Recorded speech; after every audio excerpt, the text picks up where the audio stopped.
Mix 106 with Willie Waffle and the Mix 106 movie reviews. Willie is our Mix 106 movie critic, and this week he has the pleasure of seeing at least one movie. There are two movies out, which is absolutely crazy to begin with, because Tina Fey and Amy Poehler in the movie Sisters is competing with the most anticipated movie ever. It is Star Wars: The Force Awakens.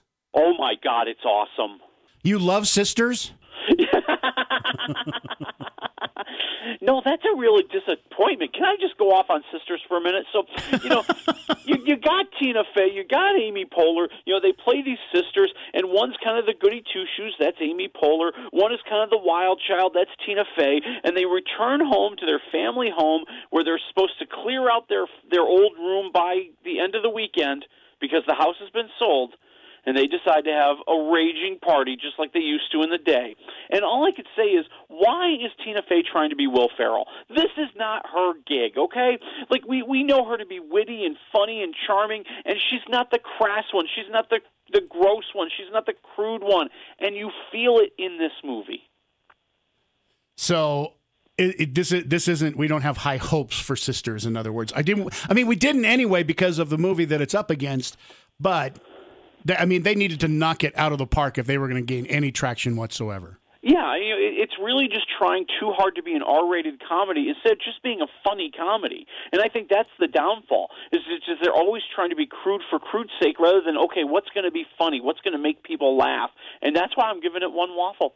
One waffle. Well, I had a little higher hopes because Amy Poehler and Tina Fey are usually really, really funny. Yeah, they're usually very funny, but I think it's a case of miscasting Tina Fey. All right, and are there any funny parts in it? Oh yeah, there's always something that's going to make you laugh. I'll tell you, what's funny: Bobby Moynihan playing the guy who's always trying to be funny at the party and is really not. All right, let's get to the movie that is probably the most anticipated movie in the history of movies. I saw it in the special premiere, and we promise, if you're listening right now, we are not going to give any of the plot away. That's right. You're going to find out Chewbacca is R2-D2's father someplace else. All right, so you loved it. Oh, God, it is no Phantom Menace. Let me tell you that right now. It is so good. I think it is the movie you've been waiting for. It is the Star Wars movie that you've dreamed of, that you've been hoping for, that you've been rooting for. The guy dressed like an X-Wing pilot next to me in the theater, I think he cried a little bit. Yeah. It really does. This is better than the three middle movies, 1, 2, and 3 by far. It does, in my opinion, also capture the magic that you saw in 4, 5, and 6. And the fact that the main characters are also back, which is, I'm not giving anything away, I think is fantastic. And in the movie theater that I saw, every single time one of the old characters would come up, and it didn't matter if it was not even a real character, it was something from one of the original movies, the crowd went nuts.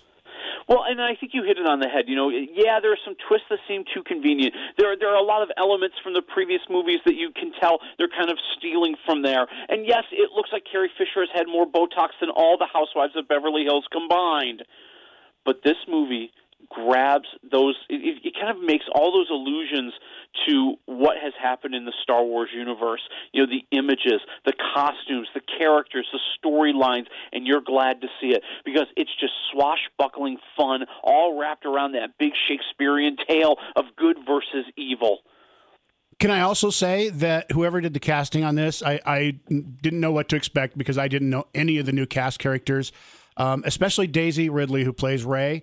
Man, oh man, you guys knocked it out of the park as far as picking some great characters. Yeah, great new trio of leads. They are now the new heart and soul of Star Wars. Yeah. And you're going to be really happy about that. Even BB-8, the character that I thought was just made to sell toys, turns out to have more charisma than Adam Sandler. Now, the one thing I will say, because the movies have been around for so long and because there have been 6 ones, I think if I could pick one thing that I think might be a little bit of the downfall of the movie is character development. Because the old characters, you don't have to develop hardly anybody at all, and the new characters, and maybe this will happen in the upcoming movies? I don't know. But, man, there was so much more I wanted to know about the three, especially the four main new characters. Well, and you're going to learn more about them, I think, in the next movie and the third movie, because there are going to be 3 new Star Wars movies, plus the Boba Fett movie, plus the Han Solo movie, plus the this movie, plus the that movie. They're going to really take advantage of everything in the Star Wars universe. And yeah, I see what you mean. You know, I think they left a lot of questions because they do want you to be interested to see the next movie. Yeah, it's more than just finding out what happens next, but where did some of these characters come from? How did circumstance bring them together, or was it just the Force? And, I mean, even one character, and I'm not going to say who it is, it's like at the end of the movie, I still know nothing about them. I don't know where they come from, what brought them to that point, where they're at. And I'm like, hurry up and do this movie. I want to see it 4th of July weekend. And I know it's probably 2-3 years out. Actually, it's 2 years from now. And probably around this time again, because they're going to stake their claim to the Christmas holiday for the next decade. Might as well. Yeah, they might as well. But I'm excited about it. I'm thrilled about it. I feel like I'm 8 years old again. I'm saying 4 waffles for Star Wars: The Force Awakens. And I'm saying it's already my movie of the year. Yeah, I think it's going to be nominated for Best Picture at the Oscars. I really do. I think it's going to be one of the nominees. Fantastic job by J.J. Abrams, too. Everybody, I think was excited about him, and he knocked it out of the park. Yeah, thank God, because if he had gotten this one wrong, his career would be over. All right, so next week we're going to talk to you on Tuesday because that's our last day, but there's a whole bunch of stuff coming out for Christmas. Oh, my gosh. I mean, Will Smith in Concussion, Jennifer Lawrence in Joy, you got Steve Carell and Brad Pitt in The Big Short. There's a ton of stuff a-coming. All right, so we'll talk to you next Tuesday. May the Force be with you. May the Force be with you.